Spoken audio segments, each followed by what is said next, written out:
Fala galera, beleza? Muito boa noite, professor Michael Rocha, aqui direto do canal Tio Michael Bill, com mais um programa Tio Michael News. E hoje, um tema fantástico para a gente trabalhar e nada mais, nada menos do que o meu brother, Fernando Costa. Valeu, Michaelzão, seja bem-vindo, Fernando. Cara, é um prazer estar aqui e falar sobre esse tema que é a cara do vestibular. Se tem um negócio que é a cara do vestibular, é armas químicas, ataques químicos e biológicos, certeza que vai cair.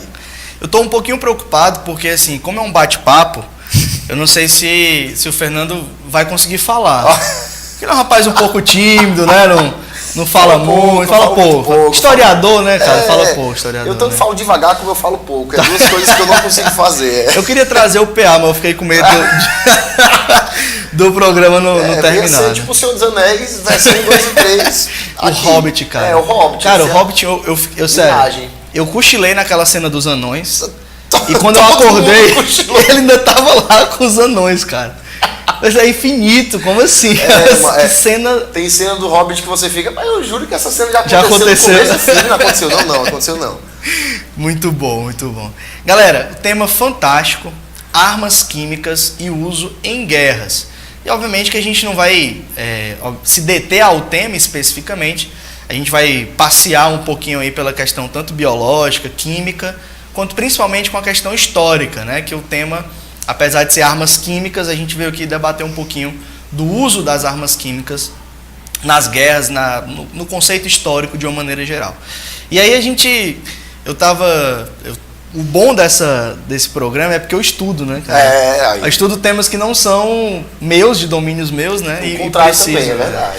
É bacana. E aí eu tava vendo lá, num dos materiais que eu li, que era tipo, o conceito de arma química, ele surge quando você não pode matar de forma cruel. Você pode matar, mas você não pode matar de forma cruel, fazendo o seu adversário, né, sofrer e tudo mais.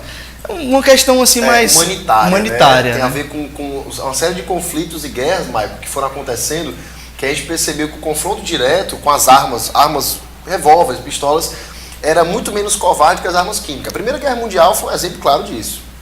E o que seria covarde, né?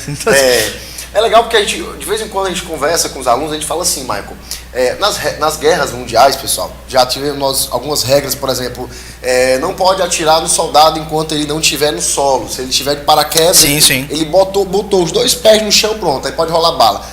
A gente esquece que o soldado ainda está preso ao paraquedas, está com a mala do paraquedas, ainda pode estar zonzo do paraquedas, pode ter caído no chão. Não é justo do mesmo jeito, mas a guerra tem as regrinhas dela que diz que não pode.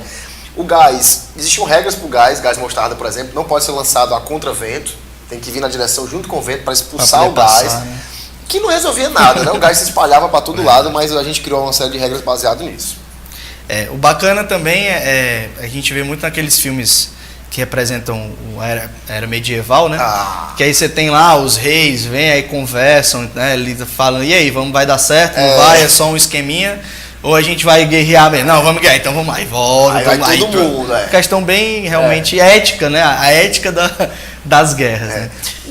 Tem um historiador, Michael, Jacques Legoff, um francês, que ele fala que pra gente a ideia de ataques com armas biológicas e químicas não é uma coisa tão nova não, pessoal, tá? Ele mostra, já que você falou de Idade Média, Michael, ele tem um estudo muito legal, que ele fala que por volta de 1350, 1353, os povos bárbaros, quando eles iam invadir cidades medievais, Michael, eles pegavam corpos de pessoas que estavam completamente podres de doença e lançavam com catapultas para dentro das cidades. E aí eles miravam na água, porque o corpo vai cair na água, vai contaminar aquilo tudo e as pessoas vão ficar doentes. É o primeiro atentado biológico aí, ó. Primeira forma de atentado biológico. Com certeza. E aí a gente, já falando dessa parte mais medieval, a gente tem os usos das armas químicas começando ali, né? Eu tava dando uma lida e vi que eles usavam enxofre, madeira, piche, tudo, cara, tudo. Lançavam até o piche nas paredes, que era pra galera não conseguir subir, escorregavam. Nós temos armas que hoje já não é mais conceito pra gente, o uso da natureza, tá? Os medievais faziam muito isso, colocavam jacarés, né, nos frontes de batalha, e aí no fosso você vinha correndo, pisava o jacaré, pá, no seu pé. Bem Game of Thrones. The Game of Thrones pega feio aí. E é uma primeira forma natural de utilizar a natureza, de verdade, com perdão da redundância, a favor de quem está lutando na batalha, né? Depois nós vamos ter o enxofre como bombas, bombas de enxofre, e durante a peste negra nós vamos ter as pessoas com o vírus. Os soldados medievais, eles vão soltar bombinhas com o pus da doença, cara, nas pessoas, e vão espalhar aquilo para todo mundo. Gerou a peste negra na Europa inteira, matando quase 70%. Literalmente uma bomba biológica. Bomba biológica, né? E é muito bacana. Assim, a ideia de trazer realmente esse conhecimento mais empírico, né, para a arte da guerra, né, que foi se desenvolvendo ao longo do tempo, né. E aí a gente tem as armas químicas sendo chamadas de armas dos pobres. Verdade. Né? Esse conceito tem a ver com a produção do país. Como é que seria esse? Tem a ver, Maicon, com duas situações. Porque, primeiro, que eram os países que não tinham dinheiro para fomentar armas de ferro, porque as armas de ferro, né, requeria um conhecimento da metalurgia, um conhecimento técnico-científico, que as grandes nações absolutistas no começo ali estavam fomentando. Outros países não tinham, outras nações não tinham, outras regiões feudais não tinham. E também tinha a ver com a situação de para quem eu vou utilizar. Não vale a pena, pessoal, fazer espadas, escudos e armaduras para brigar com povos tidos como inferiores. Eles não queriam gastar esse recurso inteiro, que na época era escasso, para brigar com povos tidos como inferior. Tem uma história legal, que a gente conta muito em sala. Quando Átila o Huno foi bater nos romanos, ele tentou entrar nos muros de Roma. Aconteceu uma coisa interessante. Os soldados bárbaros dos hunos, eles estavam tendo muito problemas de dor de barriga, desinteria disseminada entre os caras. E o Átila ficou preocupado e disse: não, vamos embora, vai dar certo isso aqui não. Os deuses romanos estão nos jogando pragas. Na verdade não, pessoal. Como Roma não tinha um sistema de saneamento básico, né, completo, na verdade nem tinha que prestasse, eles tinham os urinóis públicos, banheiros públicos, e não tinham um sistema de recolhimento das fezes, da urina, por exemplo. O que acontecia? As cidades ficavam imundas, cara. As pessoas que já estavam morando ali já estavam acostumadas, já tinham criado anticorpos com aquilo ali. Com certeza. Os bárbaros não. Quando eles tentavam invadir a cidade, eles pegavam aquela doença, passavam mal, como não tinham defesa natural, acabavam morrendo. A primeira forma de atentado químico, biológico aí é a doença interna de uma cidade, certo? Que era a doença dos pobres. A desinteria, do latim, nós tínhamos um termozinho para ela, que eu não me recordo agora, Michael, que era a doença de pobre. A fome era doença de pobre, dor de barriga era doença de pobre, as pestes eram doença de pobre, tudo era doença de pobre, inclusive a sífilis também foi considerada doença de pobre. Era armas para pobres e doenças de pobres, era tudo que era fora do recurso de metal, era um negócio tenso, o negócio era tenso. Até hoje, né? A gente tem um preconceito muito grande, principalmente com aquelas doenças que estão relacionadas ao saneamento básico, né? Com certeza. E aí você não vê campanha na televisão contra, sei lá, cólera, ou contra esquistossomose, teníase, não tem. Olha, cuidado com a carne de porco, porque tem, né? Não tem. Aí meus alunos perguntam, por quê, professor? Aí a gente chama de doenças negligenciadas. Né? A cólera não mata o pobre. Aliás, não mata o rico, perdão. Né? A esquistossomose não mata o rico. A dengue mata o rico, a AIDS mata o rico, né? Então, assim, a gente tem algumas doenças que são realmente negligenciadas nesse aspecto, né? A gente pode ir para a Primeira Guerra Mundial? Pode. Michael, tem uma coisa bacana, já que a gente está falando da situação de pobreza e discriminação, lá vem o historiador. Toda vez que chega o historiador para falar, ele puxou a discriminação, a gente fica logo revoltado, já puxa logo aqui a camisa do Che Guevara e começa a rodar a brincadeira. Olha o que acontece. Nós temos alguns casos, Michael, dentro da história da humanidade, antes da Primeira Guerra Mundial, até durante a Primeira Guerra Mundial e até depois dela, em alguns momentos, na crise de 29, por exemplo, na questão da apartheid na África do Sul, que o ser humano utilizou o conhecimento técnico, Michael, tá, e biológico e da medicina contra setores da população. Por exemplo, nós temos um caso muito comum, que é o do caso do Dr. Walter Bason, tá, pessoal? Um caso famoso, vocês podem pesquisar no Google. Anotem o Walter Bason. Certo? Eu posso colocar depois nos comentários para vocês. Walter Bason. Bason, que é do britânico, né? Tem que fazer o Bason. Que o cearense fala muito bem, nosso sotaque britânico é muito forte. E aí, pessoal, esse caso dele é importantíssimo, porque mostra pra gente, cara, como um médico, dentro da ideia daquela ideologia do apartheid, separar brancos e negros, e na Guerra Fria também, né? Anos 80 ainda tinha um resquício da Guerra Fria, mesmo que já no fim, de trazer pra gente, Michael, uma segregação forçada, tá? E o cara espalhou na África do Sul vírus como ebola. Foi proposital e lançou aquilo para a população pobre, lançou em áreas específicas da África do Sul, para que o povo pobre fosse morrendo, o povo negro fosse morrendo, e que acabasse com alguns ideais comunistas que surgiam entre a população. Esse caso, cara, ele virou escândalo nos anos 90.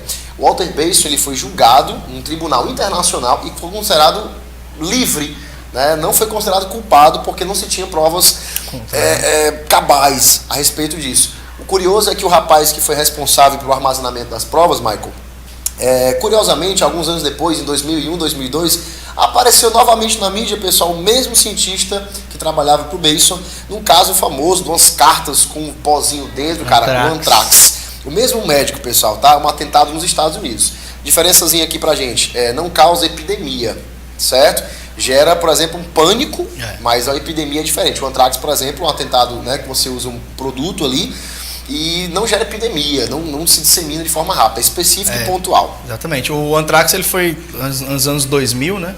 Lançado lá nos Estados Unidos e é uma bactéria, né? Então foi lançado o esporo da bactéria. Os indivíduos que abriam as cartas eram um pó, então ele inalava e aí a velocidade do desenvolvimento da bactéria com a inalação é mais rápida do que se você tocar ou ingerir. Se você ingerir, obviamente você vai ter um processo inflamatório, se você tocar também na pele, obviamente, mas inalar, cara, rapidamente ela se espalha principalmente para o sistema nervoso. E aí, em menos de 24 horas, o cara está em estado de sepse, né? Ou seja, de infecção bacteriana generalizada. Os médicos chegaram a dizer que, falando do ponto de vista estratégico, foi perfeito. Você pega uma carta, eu lembro que na época aqui no Brasil a minha mãe falava, cuidado de abrir carta. Eu ficava, mãe, eu acho que não vai ter aqui não, mas minha mãe dizia que tinha sim. Então a gente não abria carta nenhuma, a gente não pagava conta, não fazia nada. Ficava tudo jogado lá. Outro caso importante foi o caso Tuskegee, tá? Que aconteceu na região sul dos Estados Unidos em 1932. Esse caso vocês podem pesquisar, Tuskegee, certo? Com 2 R's no final. Olha que tenso, Michael. O governo americano tinha um instituto chamado PHA, certo? É um instituto de pesquisas medicinais e tudo mais. Os caras estavam interessados, Michael, em saber qual era a trajetória natural da sífilis. Eles queriam saber como a doença se desenvolvia só, naturalmente. Aí foi onde deu a porcaria. Pegaram 400 rapazes negros que já tinham a doença, alguns não tinham, infectaram os caras de propósito para ver como a doença pegava do zero até, né, o final da doença. Tratavam os caras com pomada de mercúrio e aspirina, não resolvia nada, pessoal, tá? Metiolate. Passavam nas feridas das pessoas e tudo mais, viam um processo e as pessoas ficavam doentes e foram passando para as esposas, para os filhos e assim por diante. Michael, só em 72, 40 anos depois, um outro médico leu uma matéria no New York Times, viu aquilo ali e ficou, rapaz, isso está errado. Isso está muito errado, cara. Foi lá e denunciou, pessoal, também para um fórum, tá, da ONU. E aí o caso foi encerrado. O que aconteceu? Não foi feito pesquisas, não foi feito sequer pedido de desculpas. Esses caras passaram uma série de doenças para toda a vila, para toda a cidade. E a sífilis virou um mal chamado nos Estados Unidos de mal do negro, tá? Inclusive ficou associado a um racismo, tá? Muito tenso. O médico mesmo, que incentivou essa pesquisa, pessoal, ele falava que era normal que os negros tivessem sífilis, porque a etnia negra, a raça negra, como ele falava, ela nasce com apetite sexual infreável. Então é normal que Deus castigue-os com a sífilis. Uma situação que misturava aí medicina com preconceito, com conservadorismo religioso radicalista, misturava uma série de informações dos anos 30 até os anos 70, que foi um boom, né, do movimento racial dos Estados Unidos. Acho que o mais interessante da gente observar, galera, é que esse uso de forma acidental ou de forma, né, como para justificar um erro, né, sem querer, sim, ele não acontece, obviamente, só num período de guerra, né? A gente viu agora lá na Síria, né, recentemente, que foi o que gerou, obviamente, até o tema motivador dessa aula, em que você, tipo, claro que está em estado de guerra e tudo mais, mas de repente você tem um lançamento lá específico, sem ser retaliação, sem ser, na verdade, um atentado realmente químico, né? E que, enfim, vocês entenderam e por que realmente a gente não pode permitir o uso dessas armas, né? O fator biológico, a resposta biológica a essas armas é um negócio feio, né? Eu acredito que constrangedor, cara, de olhar, de observar. Até a gente procurando as imagens para colocar aqui no nosso estúdio, a gente não tinha como colocar as imagens de desgraça, né? O pessoal passa com bolha, com ulceração, morrendo, não tem como. Não tinha como. E aí a gente escolheu aqui Auschwitz, né, que é o símbolo aí da pressão, né, ou digamos assim, do genocídio, né, judeu pelo nazismo, e onde foram usadas armas químicas, onde foram, na verdade, desenvolvidas, né, uma série de armas químicas que tinham como objetivo simplesmente matar os caras. Algo absurdo. O Niclon B, né, que era utilizado na câmara de gás. Interessante que o Hitler ele fez alguns pronunciamentos dizendo que aquilo limpava os pulmões.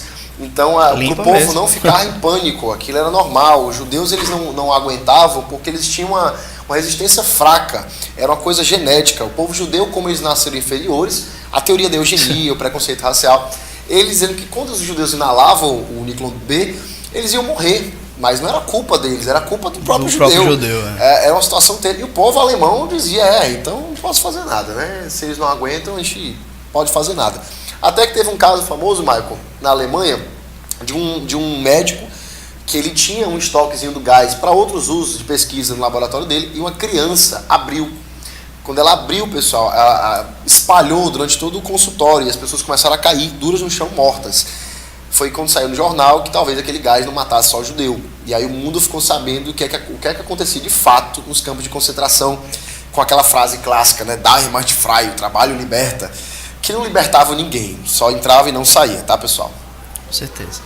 E aí, quando é que começa realmente em guerras o uso dessas armas químicas? A Primeira Guerra Mundial ela era chamada, Michael, não era chamada de a Grande Guerra, ou a Primeira... Tem muita aluno que fala assim, pessoal, não se chamavam de Primeira Guerra Mundial? Claro que não, pessoal. Ninguém sabia que teria uma Segunda Guerra, né? Então é o nome que nós usamos depois, é um nome póstumo. A Primeira Guerra Mundial ela foi chamada nos jornais, se vocês forem procurar depois no Google, o Google tem um arquivo, pessoal, de imagens sobre a Primeira Guerra Mundial imenso. No Google Docs First War, você pode procurar aí, eu falo até inglês, viu? Não. Você pode, First War. Você pode procurar aí, o Google tem um arquivo de imagens, pessoal, muito bacana, que ele mostra como era chamada a guerra nos jornais de Londres, da França. Era a guerra dos químicos, pessoal, tá? Porque o seneto, tá, e o gás mostarda foram utilizados pra caramba. Muito. Gerou uma série de conflitos. As granadas, elas tinham um gásinho que quando você puxava, ela liberava um gás para poder detonar. Os soldados, eles não tinham noção do que era aquilo, eles achavam cheiroso. E aí cheiravam o gás, pessoal, da granada, e caiu duro no chão, a granada explodia com todo mundo junto. Eles não tinham noção de como funcionava. Depois da Primeira Guerra Mundial, Michael, nós tivemos o Tratado de Genebra para poder literalmente proibir o uso dessas armas. Não deu em muita coisa, né? Anos 80, a guerra Irã-Iraque, o Saddam Hussein usou, Sim. o povo curdo. 2013, a Síria, pessoal, atentado de Ghouta, o maior atentado do século XXI com armas químicas. Anota aí, vai anotando, hein, galera? Irã-Iraque, Irã-Iraque, Ghouta, pessoal, vizinho a Damasco ali na Síria. Já nessa guerra da Síria rolando aí, que está rolando até agora. E é o gás sarin, que é o básico, né, que eles estão utilizando lá. E é impressionante. A ONU não tem, Michael, como duvidar que é uma arma química. Presta atenção. Os soldados do governo, por exemplo, lançam mísseis. Os mísseis voam, tá? E caem ao chão. Desses caem detonam. As pessoas morrem, galera, de uma forma interessante. Elas não têm feridas, Michael. Elas simplesmente morrem. E aí a ONU tem certeza que aquilo ali foi um atentado químico, porque elas inalaram alguma coisa como gás sarin, certo? O gás mostarda, essa ideia do Hitler dizer que limpa os pulmões, na verdade é porque ele vai ressecar as vias respiratórias por dentro, e é uma resposta do corpo, seria o pulmão jogar o líquido, né, para dentro das vias respiratórias, e aí as pessoas morrem literalmente afogadas. Cara. Né? Então a ideia de que você inalando, né, acaba limpando os pulmões seria exatamente isso. E aí realmente foi uma arma usada aí em massa. Né? São os gases que atingem principalmente o sistema respiratório. Né? O gás sarin já é um derivado aí de substâncias químicas também utilizadas como pesticidas, né, na agricultura. E aí já faz parte daquele rol de armas neurotóxicas, né, que atingem o sistema nervoso e muscular. No caso do gás sarin, galera, ele vai atuar principalmente na questão da sinapse neuromuscular. Você tem uma substância que é chamada acetilcolina, que é um neurotransmissor, né? E aí você tem uma enzima chamada acetilcolinesterase, que é quem produz, né, quem atua nesse processo de metabolismo da acetilcolina. Vai anotando. E aí o gás sarin, ele bloqueia a ação da acetilcolinesterase. Ou seja, você não tem mais o controle sobre a contração muscular. E aí os seus músculos todos contraem. E aí quando os seus músculos todos contraem, a gente está falando de músculos como o diafragma e está falando de músculos como o coração. Ai, meu Deus. E aí você morre asfixiado porque o seu corpo ele se contrai de uma determinada maneira que você não consegue respirar novamente. É cruel. Então realmente são armas que, enfim, que não se justifica o uso delas, por mais que seja uma guerra, por mais que seja uma disputa, por mais que seja seu inimigo, né? É uma questão realmente humanitária, como você falou. Cara, tá muito show aqui a nossa live. A gente já deu um pico aí de, acho que mais de 25 Eita. Ao mesmo tempo, hein? Tamo top. E aí a Esté Oliveira, ela te mandou uma pergunta. Professor, existem lugares que ainda possuem esse tipo de arma química? E nós temos, pessoal, tá? Em 97, a ONU criou a Comissão de Armas Químicas, né, para proibir o uso, fabricação e venda, tá? Mesmo assim, 7 países, Michael, não assinaram esse tratado. Inclusive a Síria foi um deles. A Síria disse que não vai assinar, não vai se submeter a regras ocidentais, porque ela disse que tem medo de se submeter, proibir o acesso a armas químicas e algum país utilizar nela. Ela disse que é uma forma de defesa, não ataque. E os Estados Unidos assinou ou não? Os americanos assinaram, mas é impressionante. Donald Trump fez um pronunciamento no Twitter, para variar, porque ele passa o dia no Twitter, aquele cara laranja. É incrível, né? É incrível. E ele no Twitter botou assim: não toleraremos o uso de armas químicas. Nós, americanos, jamais aceitaremos. Curioso, porque veio do país que utilizou na Guerra do Vietnã napalm. Sim. O agente laranja já utilizou bombas nucleares no Japão para testar o impacto, pessoal, daquelas bombas. E por que não falar, né? Os americanos têm uma política muito controversa com o uso de armas químicas. Nós temos aí hoje pesquisas como o caso Kennedy, que mostram que tanto Eisenhower como Kennedy, pessoal, presidentes americanos, incentivaram e pagaram para que laboratórios pesquisassem vírus e doenças virais e programas de disseminação de doenças para matar comunidades inimigas, como em Cuba, como na Venezuela, como na Coreia. Situações tensas, pessoal, tá? Está sendo avaliado, está sendo julgado por historiadores, sociólogos, que, se comprovado, vai ser um crime gritante contra a humanidade. Você jogar uma arma biológica num país porque não concorda com a ideologia política do cara é um absurdo, pessoal, tá? Mas estamos em investigação com isso aí. Imagina se esse bipartidarismo que a gente vive aqui, né? Nem bipartidarismo, mas essa bipolaridade, né? Já pensou se eles começam a usar? Não, graças a Deus que não. Não vai dar certo. Aí você falou bacana, lá no Vietnã a gente tem o uso do agente laranja, do agente branco e do agente azul, se eu não me engano. Exatamente. O agente laranja, galera, ele causa a senescência das folhas das árvores. E aí, na hora que as folhas caíam, os vietnamitas que se escondiam nas árvores e os Estados Unidos iria perder a guerra se não fosse apelar, digamos assim, né? Se não apelasse, não usasse o cheater aí. As árvores sendo desfolhadas, os vietnamitas ficavam expostos e eles poderiam encontrá-las. Né? Os vietnamitas, inclusive, mudaram de estratégia, pessoal, tá? Pararam de se esconder na copa das árvores, passaram a cavar buracos, e os Vietcongs, já liderados pelo Ho Chi Minh, desceram, pessoal, para buracos. Se você fizer uma viagem para o Vietnã hoje, você pode estar dando uma voltinha, pessoal, na cidade, você pisa no buraco, você cai, certo? Esses buracos hoje são passeios turísticos, você pode dar uma volta.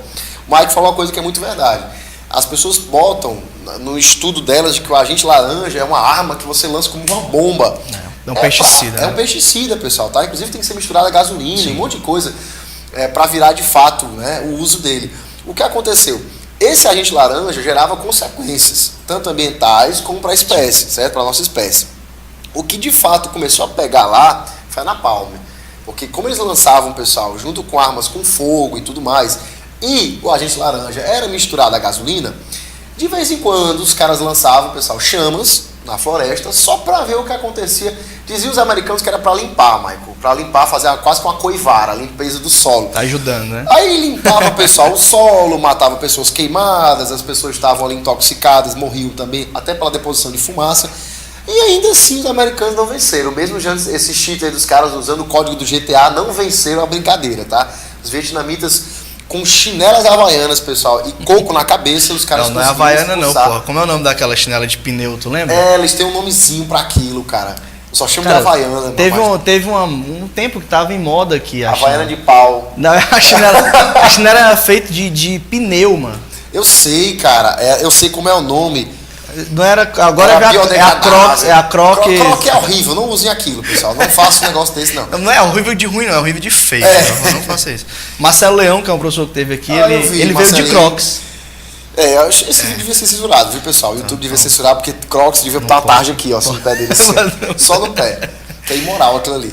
E aí, a gente falando ainda do Vietnã, lá também foi utilizado muito o gás lacrimogêneo. Sim. Que é um gás que a gente acha com menos efeito, né, do que as outras armas químicas, mas também é uma arma química. Né? E a gente usa muito aqui no Brasil para conter as manifestações e tudo mais, que é um gás que irrita as mucosas, né, respiratórias, causa o lacrimejo, né, daí o nome do gás, lacrimogênio, e causa asfixia também, pode levar a morte de quem está ali inalando aquele gás, né.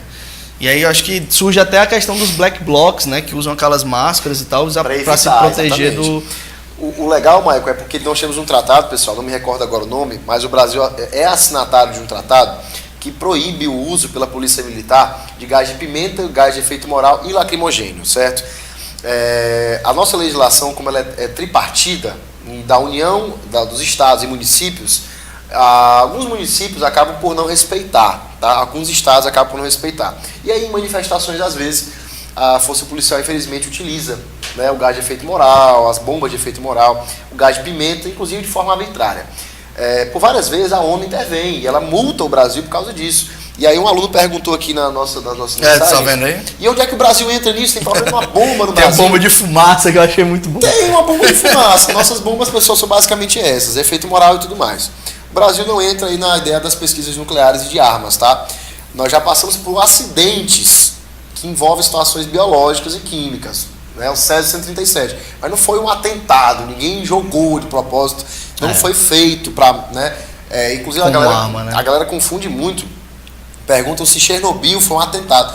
Não foi, pessoal. Ali foi uma falha humana que gerou um problema estrutural e, puf, foi-se embora. Fukushima também. O abandono da... A gente, no Nova Dimensão, essa semana passada, nós tivemos um debate muito bacana. Eles têm e o professor Isaú, que é de ciências, e aí eu defendi... Eu fui contra o uso da energia nuclear. E ele foi a favor. E ele foi a favor. E é muito bacana, assim, né? Não é o nosso... Contraponto. E a gente não defendeu isso como sendo algo nosso mesmo, assim, né? Com ceticismo. A gente realmente foi no argumento, né? Então eu usei exatamente essas questões do uso da energia nuclear para fins bélicos, né? Para fim de produção de armas e tudo mais. E aí, como você falou, Chernobyl... Você tinha a União Soviética abandonando aquela zona lá onde tinha os reatores, e a Ucrânia também não resolveu não fazer manutenção. E aí um dos reatores acabou explodindo, e aí teve a liberação dos agentes nucleares ali, que são radioativos, no caso. Né? Até hoje. O Césio, lá em Goiânia, né, os catadores acharam, vindo de um equipamento de raio-x, de ultrassom, enfim, era um equipamento médico. E aí eles viram que brilhavam no escuro, né? E aí começaram se divertir de uma forma errada. Começaram assim, é um negócio sério, né, cara? Quando a gente vê um negócio... Aí chega na praia, né? Aí olha esse negocinho roxinho, bonitinho, que parece uma caravela que vai queimar minha mão. Aí o que você faz? Pega.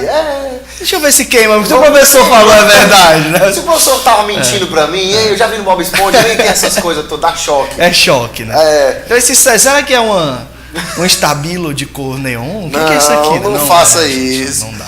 O pessoal diz que passa o efeito com urina. Não recomendo, pessoal.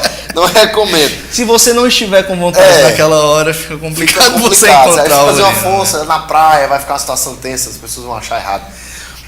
Já que a gente falou sobre as situações nucleares, vamos falar sobre o clássico.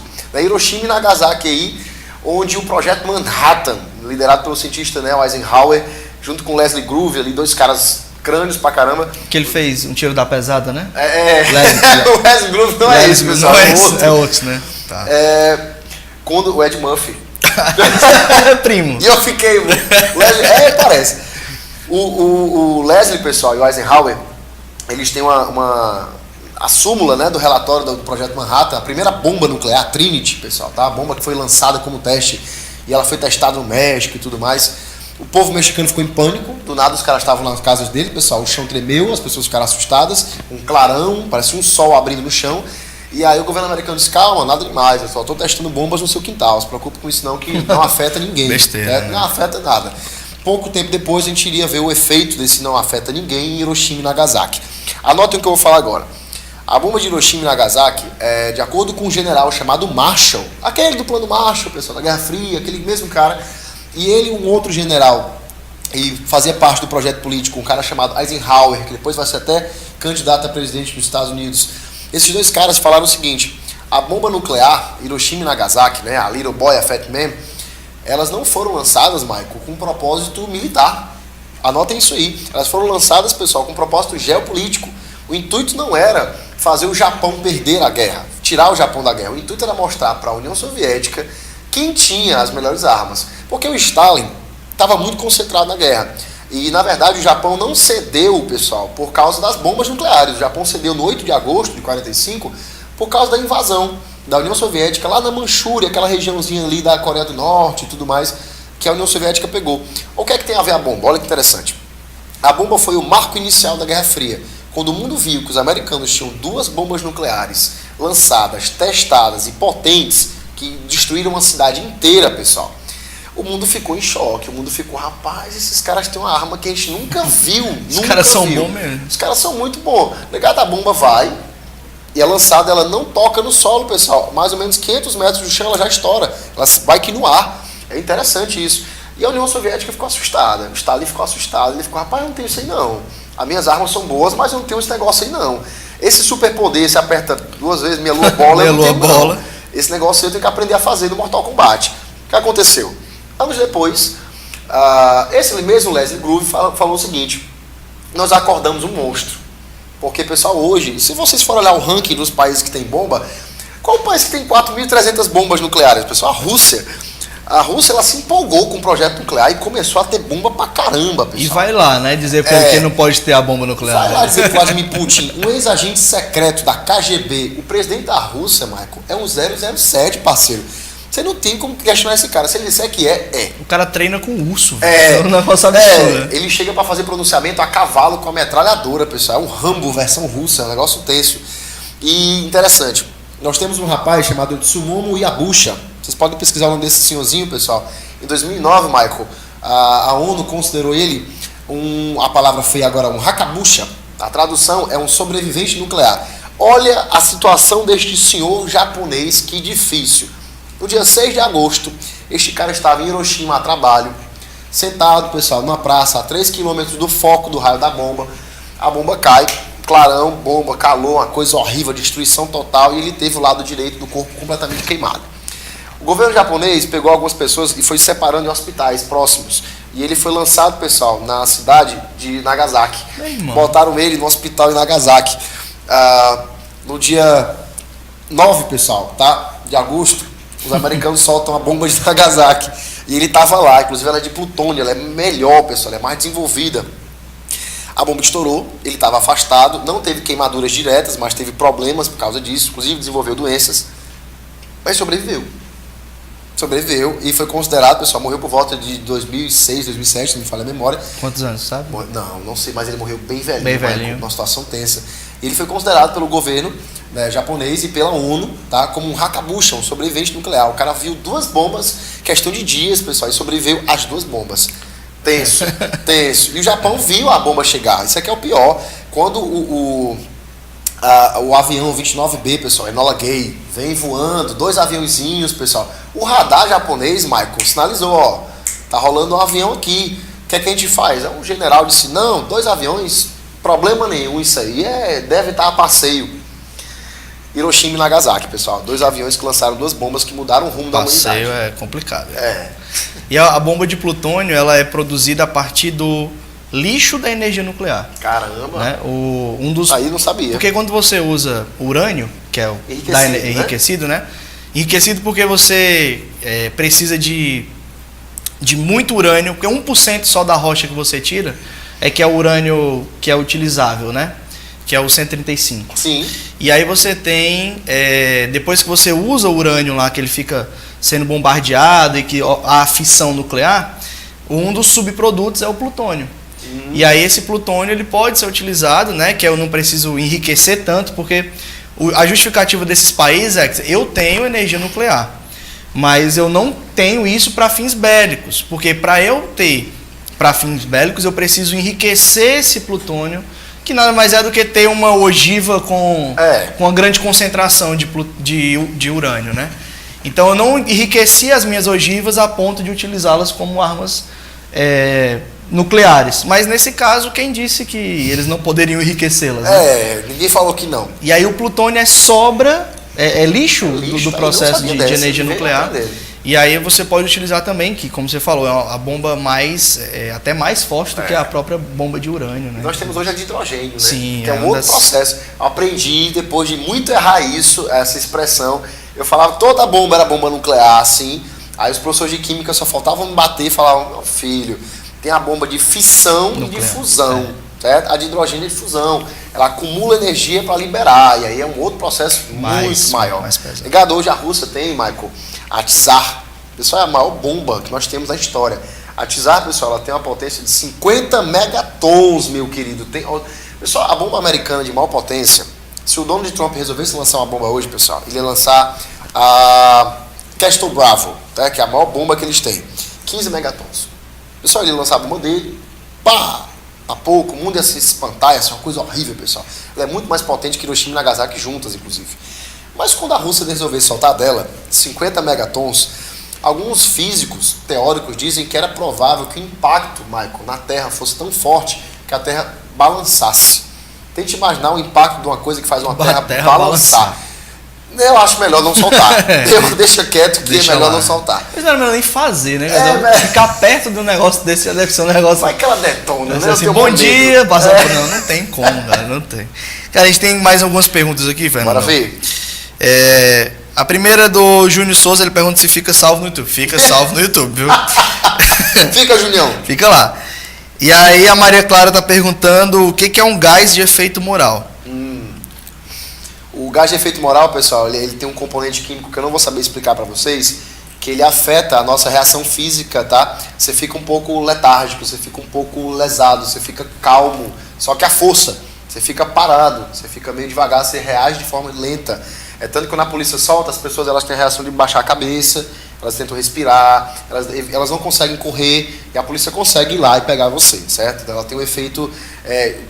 esse nome efeito moral, ele surgiu ali por volta dos anos 50, 60, quando se dizia que quando você solta a bomba, a pessoa se arrependeu de estar ali. Então ela tinha um efeito moral, que não é o que causa. Vou embora, né? Tipo, não, desculpa, vou embora. Desculpa qualquer coisa, eu estou no canto errado. O que aconteceu foi que a bomba ela trava você, certo? A mesma coisa o gás de pimenta no seu olho. Se você alguém soltar gás de pimenta no seu olho, é um ardor horrível, certo? O pessoal pergunta, Fernando, você sabe o que é CI? Sou professor de história, pode ter certeza. Eu já estive em lugares onde tinha gás de pimenta, pessoal, tá? Situações como manifestações, manifestação, por exemplo. Professor? Você é professor de manifestação? Sou professor. E aí, como um bom professor de história raiz... A gente não se por lá por quê, professor? E aí, eu acho que a gente foi numa manifestação no momento errado, e na hora da bomba de efeito moral, eu me arrependi. E aí, cara, na hora do gás de pimenta, é um efeito impressionante. De longe, pessoal, o rastro do vapor, o olho lacrimeja, você não consegue respirar direito, você fica sem respirar direito. É um efeito muito forte, não é moral. Cara, desculpa. Eu vou agora pra cá. Desculpa, seu governo. Desculpa. Não é, pessoal, tá? É só a nomenclatura dele. E aí, deixa eu ver outra pergunta, ó. Fernando, esse tratado que você falou em relação ao Brasil, é o TNP, o Tratado de Não Proliferação?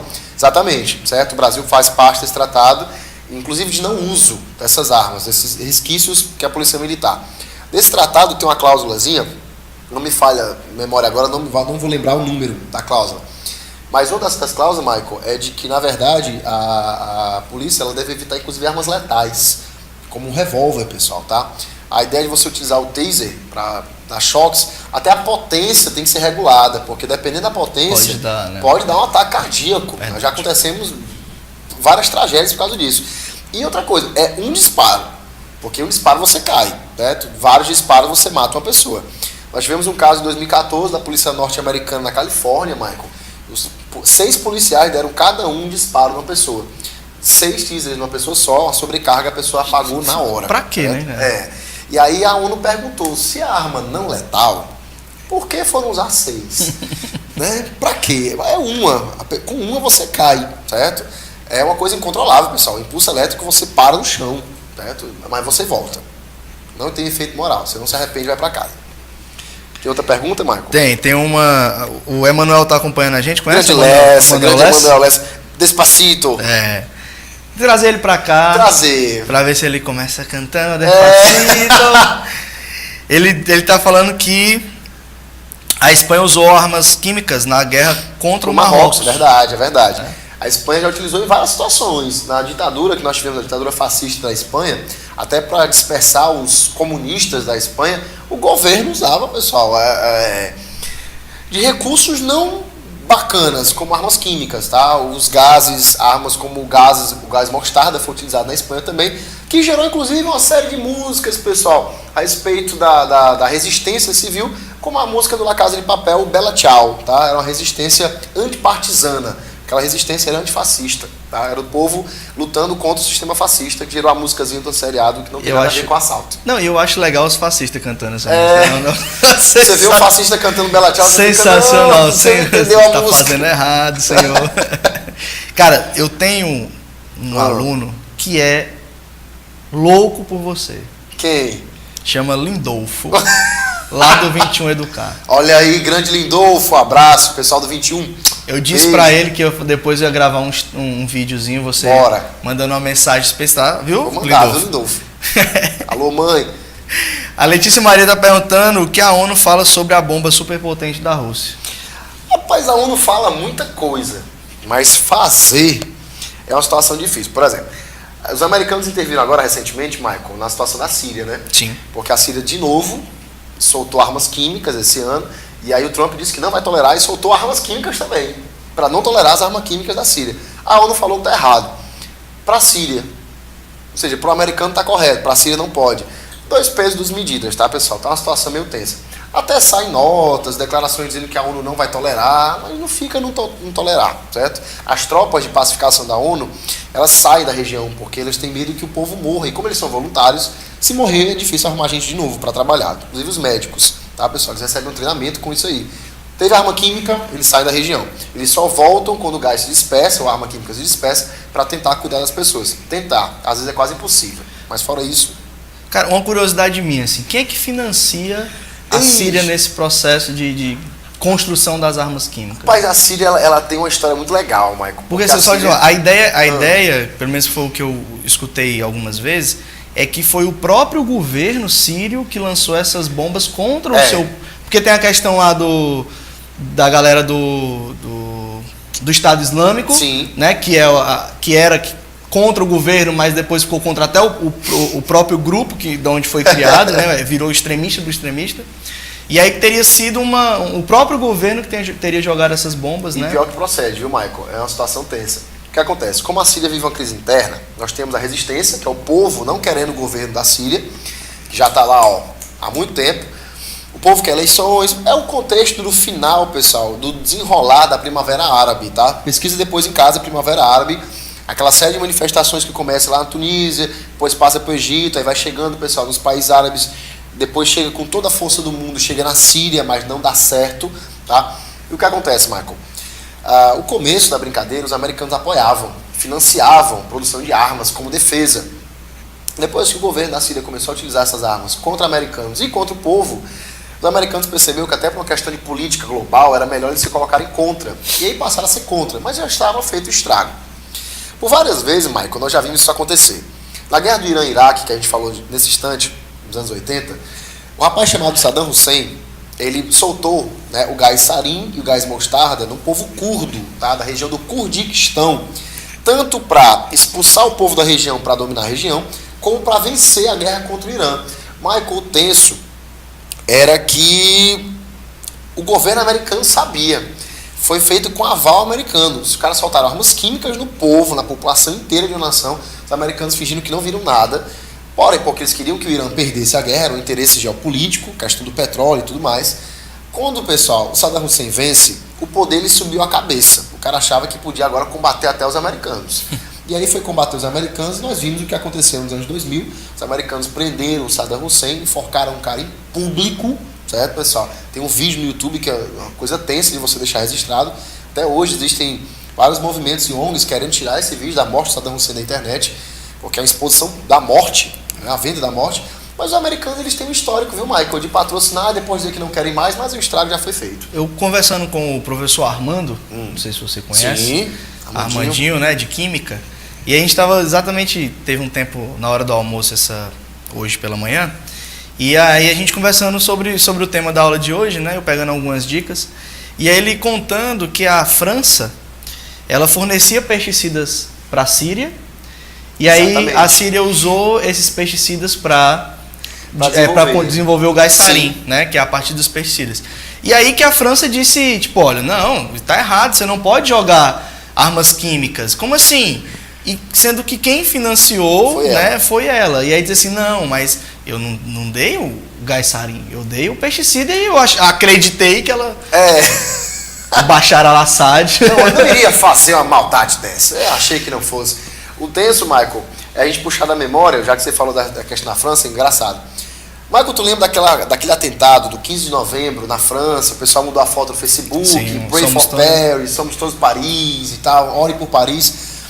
Ninguém foi atrás de saber o que é que tinha acontecido. Por que é que os caras foram para estádio de futebol, para as ruas, metralhar pessoas? Não estou justificando, não tem justificativa, pessoal. É um atentado terrorista. Eu estou querendo que vocês entendam o que aconteceu para que os terroristas fossem bater em Paris, uma situação que há um tempo atrás era inviável, mas agora está ficando muito comum na Europa os terroristas entrarem nas capitais para fazer atentados. Dias antes, Michael, os soldados parisienses tinham fornecido uma quantidade enorme de pesticidas para a fabricação do gás sarin, já tinham produzido já semidirecionado, já era feito para isso, e soltaram na população da Síria. O que acontece? Vários grupos radicais se juntaram, solicitaram o apoio do Estado Islâmico, o Estado Islâmico foi lá e contra-atacou, atacou a capital, pessoal, da França, ou seja, foi um contra-ataque. Eles foram atacados e contra-atacaram, mas um dos dois atentados não passou no jornal. O atentado na Síria não passou no jornal. O atentado a Paris foi mundial. Todo mundo viu, chorou. E realmente, pessoas, a gente tem que chorar. É um pessoal. atentado. É um atentado. Agora, a França, depois ela ficou calada, ela ficou pianinho. Porque ela viu que foi ela que provocou o contra-ataque. Ela instigou os caras. E o Michael falou uma coisa que é verdade, viu? Vocês podem anotar aí. O Estado Islâmico, o ISIS, que é o nome correto dele, que a gente chama Estado Islâmico por uma questão jornalística, ele surge pessoal de dentro da Al-Qaeda. Foi um pessoal da Al-Qaeda que queria fazer coisas mais radicais, a Al-Qaeda não concordou e eles, pois então, vamos separar aqui. Eu fico aqui com a parte radical, você fica com a parte não radical, que eu não sei como é o não radical da Al-Qaeda. Como assim, né, cara? E a Al-Qaeda separou, tanto que hoje eles se atacam. Eles um bombardeiam o outro, fuzilam, pessoal, guerras civis, o negócio é tenso lá. O conflito, Michael, no Oriente Médio, ele é muito denso, cara. Dá pra gente ficar aqui, o Hobbit todinho aqui, enquanto o filme rodava, os anões corriam, a gente ficava aqui. É, muito bom. Eu vi que o pai, digamos assim, das armas químicas em guerras era um judeu, alemão, não é isso? E aí depois que na Primeira Guerra o Hitler ele participou como ele era soldado, não? Primeira Guerra ele era mensageiro. Um mensageiro. Entregava cartinhas de bicicleta. E aí depois, quando ocorre a perseguição na Segunda Guerra aos judeus, ele migra para Inglaterra. E aí na Inglaterra ele começa a desenvolver armas químicas. Justamente no intuito de atacar, né, aqueles que lhe tiravam a propriedade étnica. O povo judeu, inclusive, Michael, eles são responsáveis por várias das armas químicas da história do mundo. Não só um judeu, mas vários judeus. O Hitler, ele recorria, ele pagava para esses caras fazerem isso. Mas quem de fato gostou muito dos judeus foi a União Soviética. Os caras contratavam uma série de pesquisadores judeus para fazer armas químicas em massa. E deu certo. A União Soviética começou a utilizar de forma muito potente. Na Inglaterra, acho que Friedrich Haber, né? Fritz Haber, né? Ele foi prêmio Nobel, né? Foi. Um ano depois da construção da primeira arma química, né? O gás mostarda, ele foi prêmio Nobel. Deram um prêmio para ele. E aí ele encontrou na Inglaterra o Rutherford. E aí o Rutherford, que era prêmio Nobel também, conta que ele não cumprimentou o Haber. Que é assim, né? Uma situação social, né? E aí a questão que ele foi ele ganhou esse prêmio um ano depois do uso como arma, né? E não, tipo assim, foi algo altamente contestado. Com certeza. E aí ele conseguiu produzir outros gases muito mais tóxicos do que o gás mostarda, que ele chamava de família V, que é o VE e o VX, né? E aí lembrando que esses gases eles têm um efeito respiratório. Então você tem aí a inalação e a morte não instantânea, como um tiro, uma bomba atômica, digamos assim, mas passa o indivíduo pela questão dos sofrimentos, né? Vamos ver se a gente tem mais perguntas aqui. Temos elogios aí da turma K, o grande Cancão. Cancão tá aí? Mandando, Cancão, um grande abraço para o seu Marcos Medeiros, Cancão, nosso Buzz Lightyear da matemática. Cancão, aguardo você aqui, a gente vai marcar um dia para você vir aqui para a gente conversar também. Ainda não sei como vou fazer com a matemática. Eu quero ver como vai ser isso. Ainda não sei, Cálculo de probabilidade genética, não pode, porque vai ter que ser isso aqui. Programa do ratinho aqui agora. Pois é. E aí o Filipão também, nosso chefe aqui do Conceito. Com certeza, grande Filipão, um abraço. Agradecer o Conceito também pela disponibilidade do espaço, né, que é cedido pro tio Michael Bill, e para a gente poder construir esse processo de aprendizado de uma forma mais tranquila, mais dinâmica, menos sala de aula, né? Que é o que o Enem pede hoje, né? Falando de Enem, como que a gente poderia ver na prova de história esse tema? Muita coisa. Pessoal, nós falamos aqui para vocês uma série de atentados terroristas que envolvem armas biológicas e químicas. E explicamos para vocês o histórico, explicamos para vocês o processo, o contexto, explicando para vocês como é que aconteceu na prática. Ou seja, eu nem pode colocar para vocês uma situação de por que existe uma diferenciação de armas químicas e biológicas. O que é uma coisa e o que é outra coisa. Por que em alguns casos a gente usa contextos biológicos para disseminar patógenos entre populações e depois a gente utiliza em guerras as armas químicas, por exemplo. Por que um e depois o outro? Por que os dois juntos? Por que separados? Nós temos a questão clássica do Enem, pessoal, se não me falha a memória, 2012, que colocava a Guerra do Vietnã e aí usava uma música, pessoal, se não me falha a memória, do Bob Dylan, tá? Para falar que as pessoas corriam do vento que trazia os gases. Aquilo ali são as armas, pessoal, tá? Se você assistir Forrest Gump, pessoal, tem uma cena que é só no Vietnã. Um filme clássico, por exemplo, que a gente pode trabalhar com vocês a ideia do desenvolvimento de como aplicar na prática para o vestibular, é o clássico do Ford Coppola, Apocalipse Now. O General Bill, pessoal, de joelho no chão, a famosa frase do cinema americano, como é bom o cheiro de bomba napalm pela manhã. Essa frase, pessoal, mostrava toda a ideologia norte-americana a respeito do uso e fomento de armas. O general caipira, o cara de chapéu de cowboy, sem camisa, no pleno Vietnã, bala rolando para todo lado, ele de boa no chão, sentado com o joelho no chão, voando, pessoal, aviões soltando napalm para todo lado, fogo para todo lado, e esse cara de boa, cheirando bomba napalm, ele acha aquilo massa, ele fica, olha que coisa boa de manhã cedo. Isso pode ser aplicado para vocês com o quê? Países que participam, hoje nós temos países que usam armas nucleares, pessoal, tá? Armas químicas, por exemplo, Paquistão, a China, a Índia, a Coreia aí, pessoal, nosso Kim Jong-un, tá? Aquela pessoa fofa, de cabelo de cuia, linda, aquela pessoa...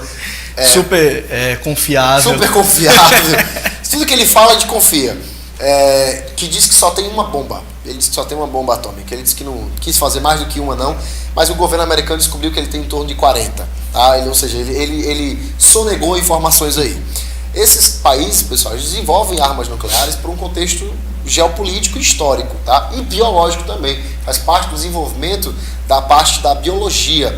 Quanto mais a gente tem conhecimento sobre a função de vírus, de elementos químicos, mais a espécie humana parece que se aplica a utilizar isso, pessoal, como elemento de regulação, elemento de sobreposição de povos inimigos, usa como elemento de arma, tá? O Schopenhauer tem uma frase na filosofia, Michael, que é assim: o ser humano é o único que aprende como mexer num vírus, uma bactéria, e em vez de utilizar aquilo para salvar vidas e fazer vacinas, utiliza para matar pessoas. É uma dupla utilização da ciência, tá? Você pode utilizar para salvar ou para matar, tá? No caso, a gente já viu os dois lados da moeda aqui. E você falou do cheiro da napalm, né? Que o general lá falava. O gás mostarda, ele recebe esse nome porque ele tem um cheiro de mostarda. Né? E aí ele recebe o nome, não é pela cor, não é porque os meninos... Isso é a cor dele, por que gás mostarda, né? quando eles não pedem assim, desenha aí, bota aí no quadro a fórmula química do gás mostarda. Aí Assim. o pessoal bota lá, Helmut. Desculpa. Bota lá. Só pode. Heinz, que é bom que alemão, também. Né? É complicado. Michael, teve um aluno meu, eu tava dando aula sobre guerras e tudo mais. E aí o aluno falou assim, professor, eu já vi isso aí do gás mostarda, eu sei como é que funciona, eu já vi. E aí a turma toda ficou, você já viu? Ele, vi, professor, já vi isso aí.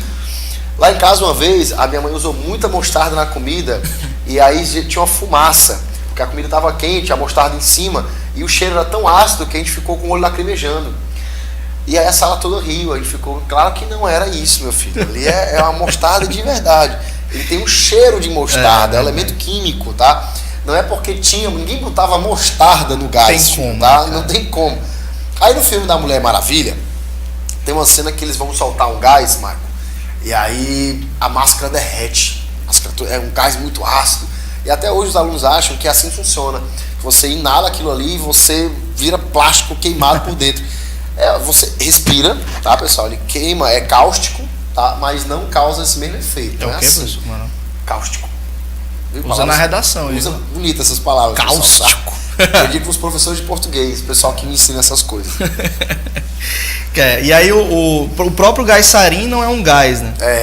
Você tem, na verdade, ele sendo pulverizado, né? Da mesma forma como o uso de um pesticida, né? E aí, como ele vem naquela forma de nuvem de pulverização, as pessoas associam a um gás, né? Mas não é também um gás. Então, assim, de uma maneira geral, as armas químicas elas são mais eficientes quando inaladas. Se a gente for direto. Tem um jogo que chama Plague Inc., que é um jogo onde você tem que pegar uma bactéria, um vírus, e fazer com que ele se torne epidêmico, já vi, né? Massa. Pandêmico, na verdade. Pandêmico, Então, assim, se a gente fosse fazer um joguinho aí das armas químicas, a forma mais eficiente, no caso de se utilizar uma arma química, seria fazendo com que que a substância química seja inalada. Porque aí você tem um efeito tanto no sistema respiratório quanto diretamente no sistema nervoso, né? Já que as nossas fossas nasais elas estão muito próximas à nossa questão do. Que a próxima a gente vai trazer cartola e bengala. Isso aqui, 2 lords ingleses falando palavras difíceis. A bengala eu já usei 2 semanas atrás. É verdade. Joelho podre aqui, pessoal. A gente tava no aulão lá do Marina, pessoal. O Michael chegou, parecia um lord inglês raiz. Só o dinheiro dele. Bengala. Hello. E os alunos, meu Deus, que isso? No Marina Park, um lord inglês. Conceitos, né, pessoal? Coisas que a gente só tem no conceito. E um abraço ali pro nosso amigo Lázaro, né? Lázaro, grande querido Lázaro. Eu fiquei tímido em convidá-lo. Porque eu sei que a agenda dele é muito lotada. Muito, a pessoa requisitada. E aí eu fiquei com medo de, assim, levar um não, né? O Fernando é mais de casa, assim, é mais fácil. Peão, tô aqui, ele quer dizer isso, pessoal. Estamos aqui, né? Quer dizer que ele não gostou da água da nossa caneca aqui, caneco, pessoal, tá com medo de, né? Não pessoal, tem nenhum tipo de gás aí, viu? Pode tomar tranquilamente. Testamos, minha garganta querendo fechar, mas é só a garganta mesmo, pessoal, tá? Lázaro, inclusive, pessoal, degustador oficial de taurina, tá? De uma forma positiva, tá? E energéticos. Tá? O pessoal que entende mais de biologia me ajudou essa piada aí. Eu fiquei assim com receio, não sabia se eu trazia uma água ou se eu trazia uma IPA. Com certeza. Aí essa aula seria muito mais legal, pessoal. Galera, sigam o professor Fernando Costa no Instagram, professor Fernando Costa, blogueirinho, historiador, tocador de violão, semi-profissional, degustador de cervejas. E a gente vai lá, a gente interage pra caramba. Os professores todos a gente interage pra caramba, tá, pessoal? Serve de dicas, de informações, de lives, a gente faz tudo lá, @prof. Fernando Costa, e também se inscreve no canal. Você não pode esquecer essa parte, importante. Tem um canal, né, no YouTube, professor Fernando Costa. Professor Fernando Costa, que aí junta tudo de uma vez só. Lá tem aula pra caramba, tem vídeo, comentários, atualidades, tem tudo lá. Tá igual o nosso. Nosso canal também tá cheio de aula, tem 4 aulas. Um total de 4 aulas, mas a gente começa com 4. Começa com 4. Pouco 7. Tinha 2 há 5 anos atrás, mas tudo bem. 100%. E não esquece de clicar no sininho também para ativar as notificações. Com certeza. Mensagem final para os nossos queridos vestibulandos. Meus queridos, bons estudos, tá? Anote as informações, porque assim, assistir uma live dessa é uma coisa diferente da sala de aula. Na sala de aula a gente coloca no quadro, às vezes a gente escreve, a gente não escreve, mas vocês têm que prestar muita atenção. Na live, pessoal, falou o nome, anota. Falou de novo, anota de novo. Parou o vídeo, agora não, que é o ao vivo. Assiste todo, quando ele fica salvo no teu YouTube, tu volta e pega as partes que tu quer. Senão tu vai ficar parando o vídeo o tempo todo e quando tu voltar, tu já pegou outra frase, já é outro contexto. A gente tava falando aqui do Lázaro. Não faz sentido. Armas químicas, Lázaro. E tem muita coisa pra gente falar. Como nós nos atentamos aqui a armas químicas e biológicas, o foco de vocês também é aqui. Para testar, vai resolver questões, certo? Abra na internet, procura lá, Google, joga no Google, tem tudo, pessoal. Armas químicas, questões lá. E tu desenvolve questões de biologia, de química, de história, de geografia, tu resolve tudo. Testa para ver se deu certo. Qualquer coisa, não achou? Procura os professores, o Michael, procura eu aqui, pessoal, o professor Fernando Costa. Procura a gente pela página do Conceito, @curso Conceito também. É o marketing rasgado agora. Não tem que ser, tem que ser. Né? E aí você procura a gente em 3 locais distintos que a gente vai lá dar material para você também. E aí já fazendo aqui, né, aproveitando para o nosso merchan, né? O curso Conceito, ele também está disponibilizando um curso de férias. Com certeza. Né, para você que quer, por um preço mais em conta, ter todas as matérias, né? Eu vou estar aqui, eu acho que o Fernando também vai estar aqui no curso de férias, o curso Conceito, só na sede Sul, tá? Eu vou estar também no curso de férias do Colégio Master. A gente vai estar lá na sede Sul e na sede Bezerra. Também estarei no curso... Eu ainda não sei como é que vai ficar os horários. Você pode vir dar um curso? Posso? Pode. Não sei ainda o horário. Estaremos lá. Não sei se vai chocar algum, mas a gente também está lá no Tiradentes, né? Tá no curso de férias do Espaço Aberto, tá no curso de férias do Acerte Veste. Onde você for de curso de férias, o cara vai estar lá. A gente tá lá, né? Onde você se matricular, tá lá. Então assim, agradecer demais a presença de vocês aqui. Isso é feito com muito carinho para vocês, para que vocês possam alcançar o objetivo de vocês, tá certo? De uma maneira super bacana, o Conceito resolveu apoiar esse projeto. Daí a gente trazer aqui, obviamente, não só os meus amigos mais próximos, né, de outros colégios, como o Fernando também mas também professores da própria casa, do curso Conceito, para que vocês possam conhecer a qualidade do que a gente tem aqui, né? E que a cidade de Fortaleza vem cada vez mais vendo essa qualidade do curso Conceito. Então, agradecer ao Felipe Amaral, professor de Biologia, que é o chefe aqui do Conceito Sul. Agradecer também toda a estrutura fornecida pelos nossos... por trás da câmera, né? Como o nosso Paulo está sempre aqui. Nosso Steven Spielberg está aqui o tempo todo do som. Rapaz, gente, se vocês conhecerem o Paulo é um cara super faz até música, humilde, assim, é um negócio fantástico. Galera, muito obrigado pela atenção. Mais uma vez foi um prazer imenso, Fernandão. Cara, seja sempre bem-vindo aqui à nossa live. Junto. Tamo junto, hein? Galera, um abraço, até a próxima. Pessoal. Tchau.